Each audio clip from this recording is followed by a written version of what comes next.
How to view a reservation on budget using confirmation number. Hi everyone, I'm here to assist you today. Without any delay, let's jump right in.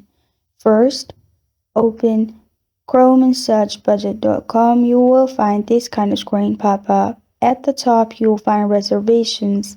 Click on reservations at the top.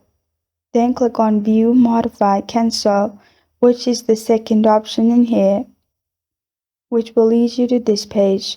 Here, enter your country, your last name, and then your confirmation number here, and press on Find Reservation at the bottom. After you click on Find Reservation, at the bottom, you will find all the details of your reservation in here. This is how to view a reservation on budget using confirmation number.